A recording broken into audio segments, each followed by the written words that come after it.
Welcome. I'm Carl Frederick, and I will be interviewing individuals for Kenosha Voices, an oral history project of the Kenosha County Historical Society in conjunction with Kenosha Community Media. I have worked in newspapers for more than 40 years as an editor and a reporter. 38 and a half of those years were at the Kenosha News. I am also a member of the Kenosha County Historical Society Board. We hope you enjoy these programs. I'm speaking with Jason Rimkus, Media Coordinator for Kenosha Community Media. Thank you for joining me today. Thank you, Carl. Okay. Well, tell me, when did community access begin in Kenosha? Okay. So Kenosha Public Access began in 1985, and it was negotiated between a cable company, back then it was called Total TV, and the city of Kenosha. And when a cable company would come into a community, they'd say, well, we need to string these cable lines through the public rights-of-way, whether parks or other different areas. And the city said, sure, you can put up these cable lines throughout the city, but in exchange, we would like a public access channel, which would provide the community basic workshops and also to put programming on the air. So when did Kenosha Public Access begin? I would say, I don't know the specific date, but probably October of 1985. Okay. So when was your first exposure to public access TV? What year did you first become involved, and what were the circumstances? Okay, 1990 I did a program basically with my own camcorder, the family's camcorder, and my brothers and I did a short video, and I just wanted to check, what does somebody think of it, or what can be done with it. So I went to the local cable company at that time, Jones Intercable, and I showed it to them, and they said, well, have you heard about our public access station? And that's where I found out information that they do have a public access channel where you could submit programming, but you'd first have to go through an orientation and workshops on the basics of camera work, editing, and studio, and that's what I did. Did you do more than one? I did, yeah, I'd say I did them all. I focused more on remote camera and editing because for some reason I loved petrifying springs, where you can do a lot of, just have fun with it, with an idea. So I would say cameras and editing. Later I got into the studio. Okay. When public access began in Kenosha, was there a single channel for public access or other access? There was, so public access was more for the community in general and nonprofit organization, but it's also called PEG, which stands for Public Education and Government. So the public was the general for nonprofit organization, education was the school board channel, and then the government was the city channel, and they provide like the common council meetings. And are those three stations still in existence today? Yes, they are. Okay. And you got involved after you learned about the video and producing some videos. And what did you actually end up doing? Did you get involved with what was the channel number for public at that time? Channel 21 was when it first started, or when that's when it was when I got involved with it. And did you work at Channel 21 as a part-time person? Did you? At first, I started as just as a volunteer, checking out cameras, and so I was not working at that time through there. However, though, I did end up working there. I got so involved with working or just having fun with the video that I pursued any positions out there. So one of them was Channel 55, which had a local news channel that I was involved in. I also worked third shift doing programming and inserting programs as well. Was that a over-the-air station? It was an over-the-air station, yes. And you were working part-time for them? I was working part-time, correct. And then from there you moved back to the public access? So at that time I was still doing volunteer as a volunteer at public access, but a position opened up that wasn't with the public access, but it was called local origination, and that was a part-time as a cable company employee. And then I switched from Channel 55 over there, which was Channel 34, where they would show sports programming and things. And I think they just started up a news program. So I was a part-time position at local origination. Public access, when I was working at the local origination at the cable company, a position opened up for a full-time at the public access community television coordinator. And I applied. They liked what I've done over the years. Because that's the one thing with media, is that it's not so much on the resume, but what you've done. And they like to see what is called a demo reel. And they liked what I did, and I was able to get the position. And when did the channel change to 14 from 19? Or 21, I'm sorry. Okay, so it was Channel 21 and then went to Channel 14. So the cable company restructured their lineup, and I would say Channel 14 came in, was around 2004. Okay, so when did you become full-time? Full-time was about 1997. Okay, and then you were responsible for the public access channel. Correct. Responsible for programming. Yep. Okay, so what were some of those first programs on public access? Well, a very popular one was this wildlife wood carving show, where they'd, and again, anybody in the community, anybody with an idea could come in, and there was a group that did wood carving, and they would talk as they would whittle with the wood. And at that time, this was pre-YouTube, social media. Even the cable lineup was very minimal, so it was well watched. So that was a program. There was Cultural Caravan with Ed Werner and John Osmanic. There was Lou Regani did documentaries on trolleys. So it was, it was definitely involved, and then there was I believe a music show as well. So a lot of different variety on the channel, which is why I like being involved. Okay, and how has programming changed? What kind of programming do you have now on Channel 14 from those beginnings? Sure, absolutely. I think over the years, it definitely changed to more community events that gets shown on our public access channel. You can still come in with an idea, do a show, but definitely we've been seeing more events covered throughout the community. Hawthorne Hollow has a music events program. The parade gets recorded, and then we also have dedications, the Brick Memorial dedication down by the lake. So definitely the program that's changed. We're a lot more community events. The Business Expo that's done every year with the Kenosha Area Chamber. So a lot of organizations became involved over the years, and that's what I believe has changed. How can somebody participate on Channel 14? Sure. Basically, all you have to do is you have to be a resident of Kenosha or Kenosha County, Pleasant Prairie, Town of Summers, and then come in and take an hour orientation workshop where we show you what we have to offer. It's usually cameras, editing, and studio, and then after you complete that workshop, so that way we know when you check out the camera that you know how to work it, or if you come in here, you know the operations of the studio facility. So then, if they come in here, they schedule a time in the studio to produce their program. Correct. Yep. Okay. In addition to that, what has happened in terms of you're not just on the TV station, you're elsewhere as well. How do you distribute your programming? Sure, absolutely, and that's what people do like about it, is that it's not, before it used to be just the television station, or if you have cable, that's what you could do.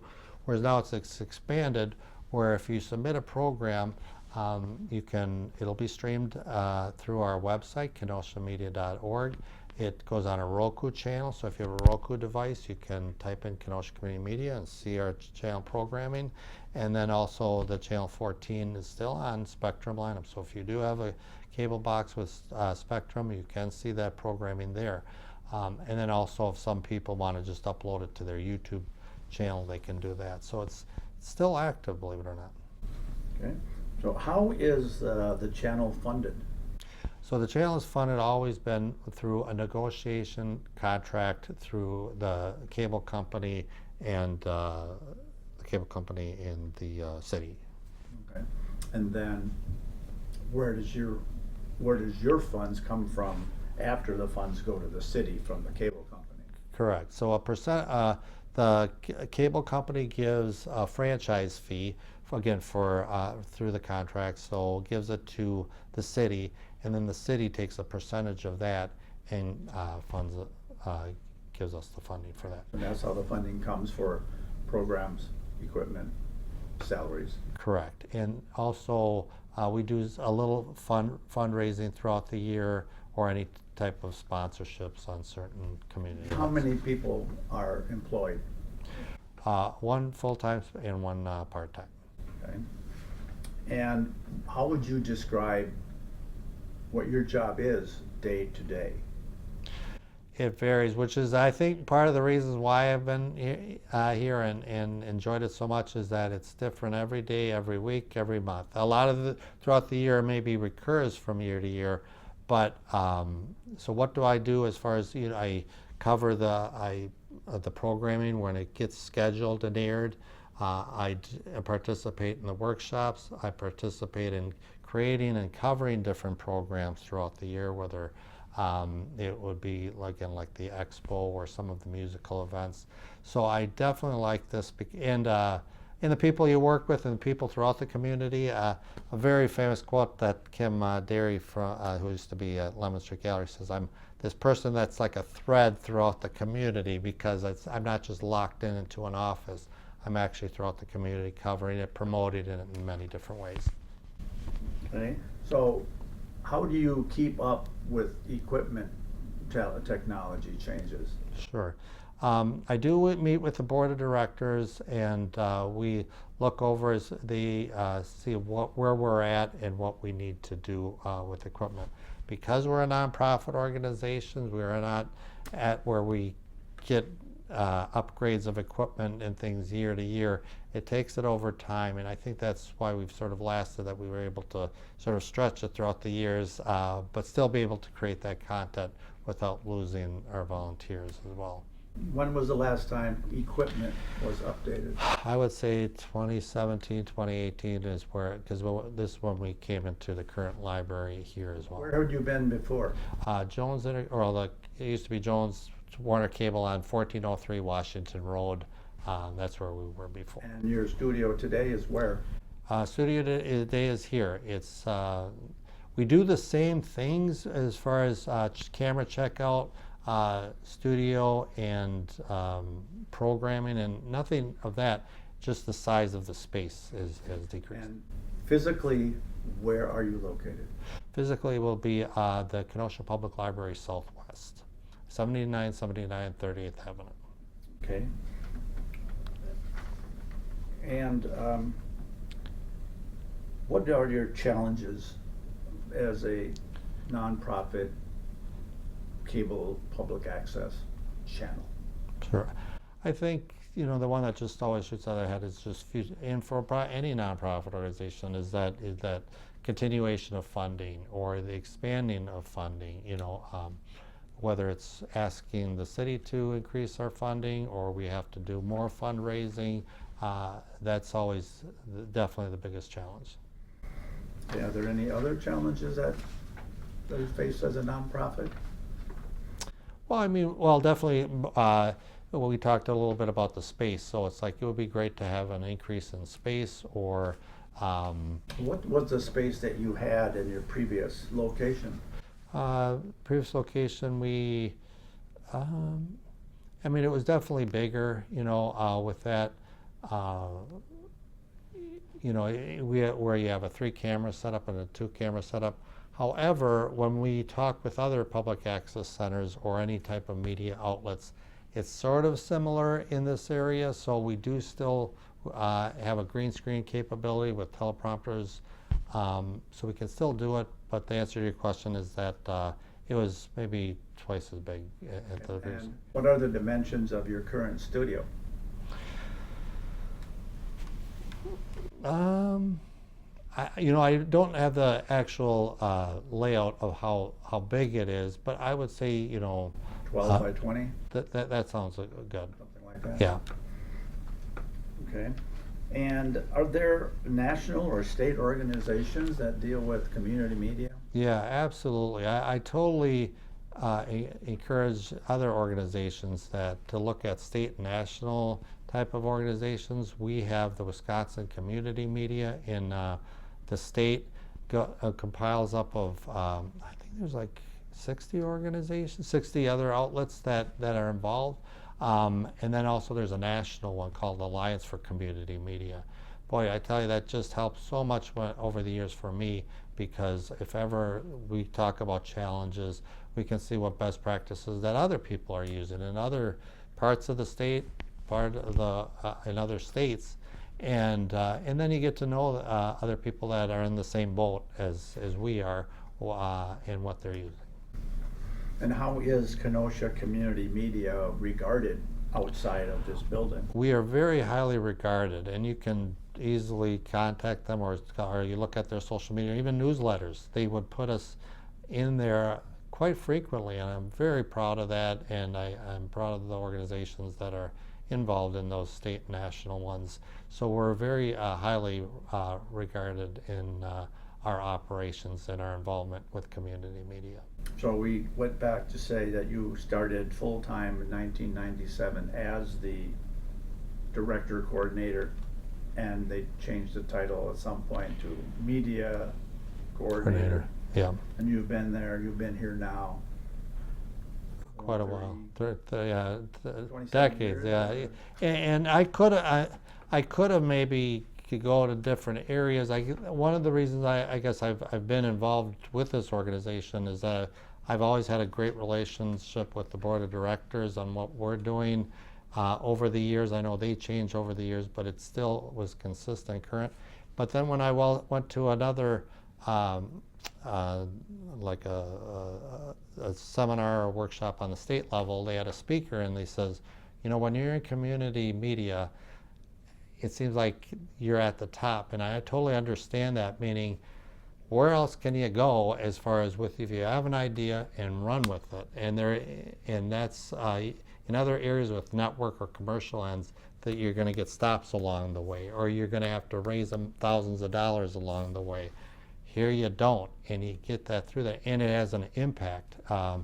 We've had, being Thanksgiving, is that there's a lot of either whether homeless or people that need help, and we deal with that nonprofit organizations to communicate to get that help, whether it's turkey, getting turkeys for the homeless, or just a variety of agencies that we help to get the word out through this community channel. So a lot of exposure. It's a lot of exposure, which helps out, message. and that's what helps the channel, and why I still continue to do it. And what if, do you find that podcasters have a detrimental effect on what you do? Or would you say that come all podcasters and use our equipment and do it from here?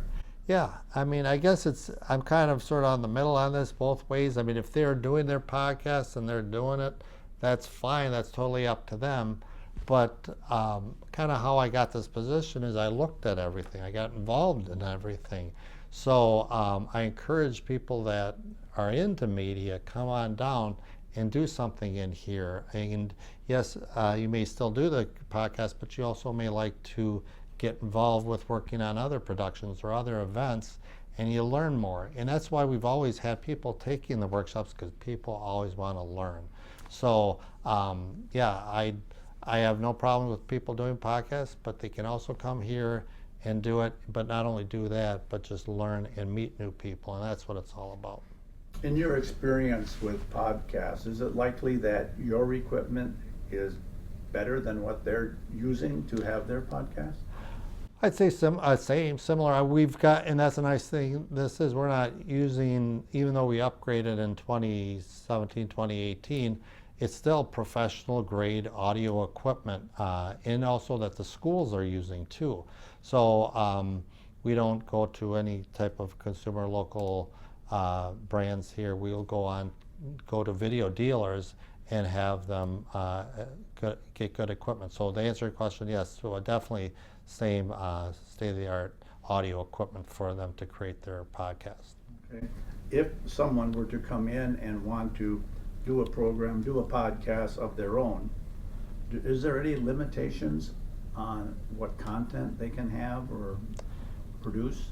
No, has not been any limitations. My role is not to tell them what content they're talking about. It's more of what tools that we have to create that podcast.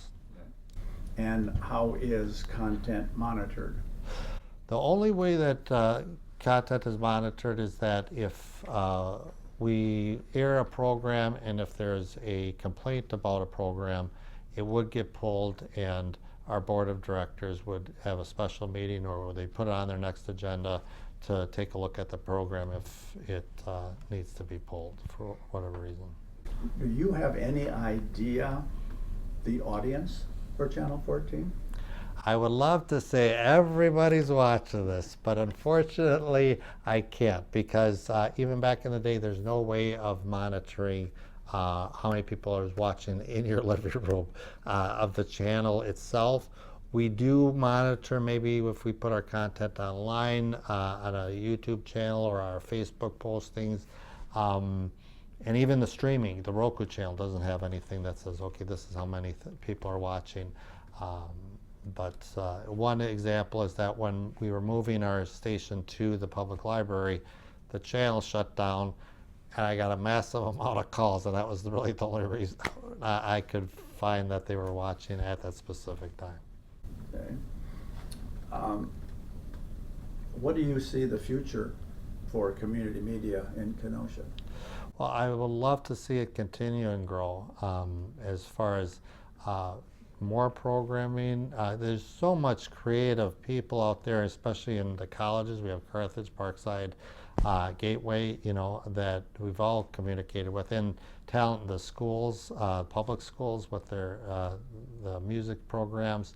So I would love to see the future of just more content, more creative content to highlight the great Kenosha community. Okay. Is there anything that you would like to see in the future for what you do? You mentioned you might like a bigger space. Is there any other thing that would improve programming and what you can do if it were here? I think that, like you talked about, is that maybe just the space-wise, and just kind of keeping up with the technology too as well. Is there an issue with what you do in the studio and what happens just outside of your walls in the library? Sure. We are in a library, so we can't do any. I talked a little bit about the music program. The solution to that is we do have cameras to check out. So if someone wanted to do a music program or something loud by a stage, we dealt with the Rhodey Opera House, and there's a lot of great actors and actresses out there that want to come in and maybe perform. Again, we'd have them check out the cameras. But if there was a way we could soundproof their room area, then that would be an option for them to come and utilize the space for. How many programs are on Channel 14 today? Okay, I would say about a good 30 to 35 programming, and now it's not regular, meaning sometimes we do have series program where we have horror host shows and music shows and sporting shows that repeat that are ongoing. That mean they submit something every month. But then we also have programming that I may cover or other people that covers like community events as well. But on average, I'd say a good 30 to 35. And when you first became the coordinator for the channel, about how many programs did you start out with? You know, I would say, I love to say, you know, it increased over the years, but you had that, it has increased program, but it also, I'd say on average, I'd say again about 30, 35 with that, just they changed in different ways. The content itself had changed. But yeah, I'd say on average it's about the same.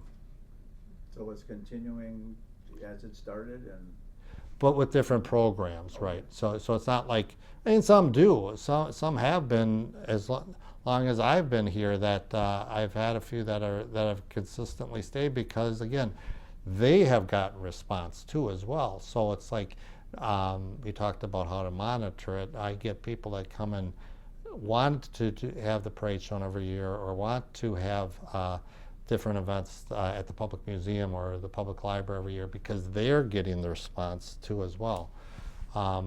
So yeah, so the content program events may change. Like we may have lost a few series programs, but then it got made up by a lot of the community events program of today. can you think of your longest running program? There was there was a Gospel Truth, a religious program that's been on a while. Dr. Destruction's Horror Host program has been on a while. And we're talking, again, probably late 90s, early 2000s. Music with Pete show has been on a lot. I personally do a program called Just Talkin', where I wanted to get more nonprofit organizations. That has gone on for a while. I'd say the one that was on a long time was definitely that Gospel Truth program, and that was started by the late Brother John Wright, yeah. And he had he was definitely instrumental of being involved in public access. Thank you for joining me today. Carl, it's a pleasure. Thank you so much for all you do in the Kenosha History Center as well.